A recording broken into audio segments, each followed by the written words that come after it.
about it. The end game for the Maya must have been horrible indeed. It's highly likely that there were also periods of starvation. It's a truly hideous and ugly way to die.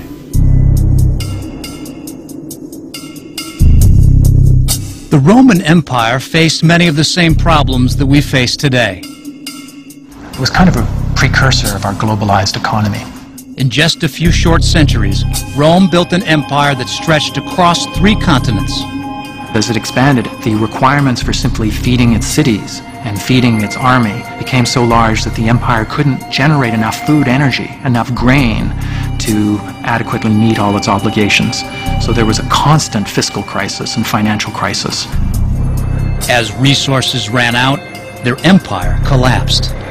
The city of Rome itself went from 1 million people down to perhaps 30,000, and that was the largest city in Western Europe at the time. Civilizations in the past have lost the fight. I mean, they have collapsed as a result of the inability to deal with several different events going on at once. And so, I think the takeaway is that honestly, we're not that special. Easter Island, one of the most remote places in the world. It's hard to imagine that a civilization once thrived on such a barren island, but it didn't always look like this. Easter Island used to be covered by a forest of dozens of tree species, including the biggest palm tree in the world. But as their population grew, so too did their demand for wood. As they gradually cut down more and more trees, the trees didn't grow back rapidly enough to replace the trees that were being cut down. So sometime in the 1600s, the last tree was cut down. You saw all of the classic signatures of collapse. The population plummeted, there was starvation, and essentially they turned to cannibalism. The question is, what was that person on Easter Island thinking when they chopped down the last tree? The pattern is clear. Civilizations that grow too large and consume too much damage their own life support systems. As resources run out, they begin to fight each other over what little is left.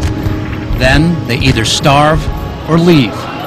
But in our case, where can we go? I think Easter Island is the perfect metaphor because it's this small, fragile island sitting within the Pacific Ocean. It's very remote, and it no longer was able to sustain the population that lived there. It's no different than Earth being this small planet in a vast galaxy.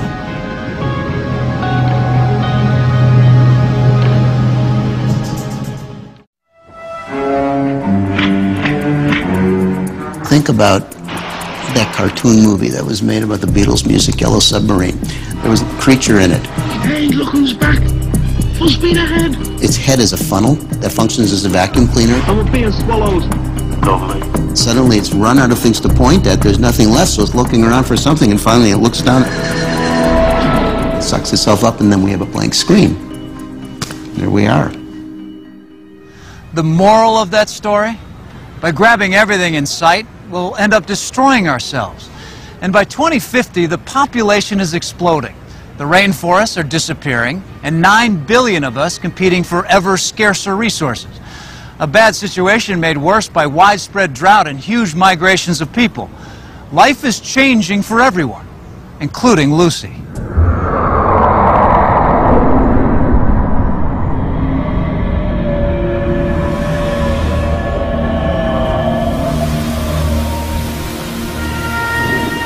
My parents both got sick the winter of 2050. It was a horrible flu that year. It seemed the viruses were getting worse each passing season. I kept them comfortable, and I'm glad they were at home and together when they died. After that, there was nothing to keep us in San Diego. Josh and I decided it was time to leave.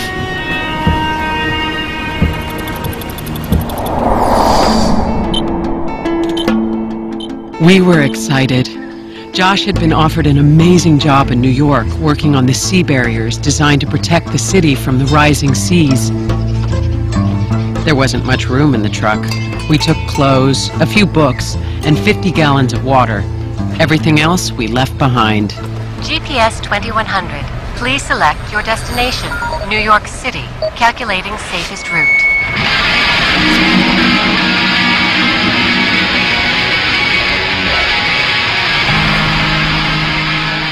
We headed north across the Mojave Desert.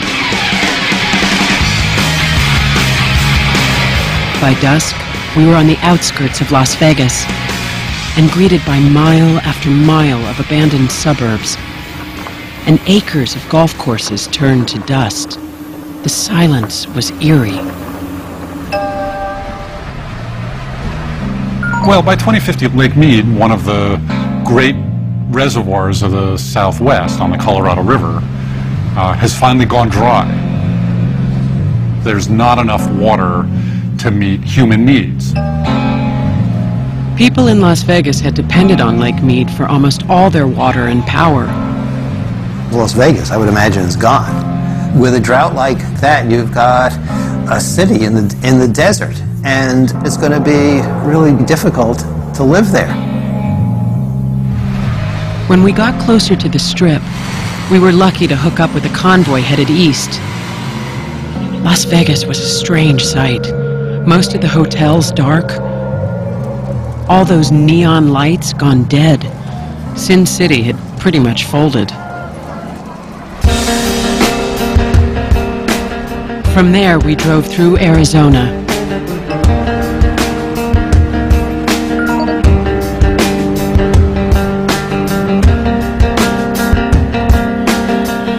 Daybreak, rising out of the desert, we saw something wonderful. These huge new solar plants, 50 square miles of reflectors. They hadn't been built soon enough to help Las Vegas, but one day, they were supposed to power the whole West Coast. It was comforting to know. There's tremendous possibility there. In the desert Southwest, there's a capacity to produce solar power and move it to where the great population centers in the United States are.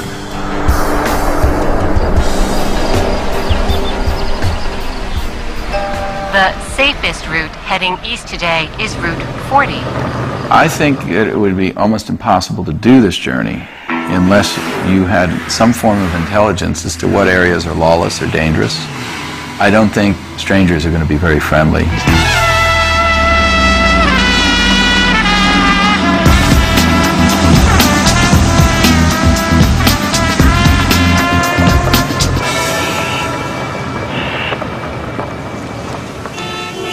By the time we got onto Route 15, we were grimy and tired. The scene in front of us had jolted us out of our days. Hundreds of people packed the road, all of them streaming out of the southwest heading north. It felt like the Dust Bowl all over again. Think what it would be like if we have millions of neighbors to the south heading north because they don't have food and they don't have water. They shouted at us as we drove past. Molly was half out of the window, catching everything with her camera. Suddenly, a man grabbed her arm. He had a gun and pointed it at Molly's face. "Get out of the truck right now," he yelled. I'd never been so terrified. But within seconds, two men from the convoy pulled their own guns, and the man melted back into the crowd. We knew now just how dangerous the border regions had become, and how lucky we were to be headed east.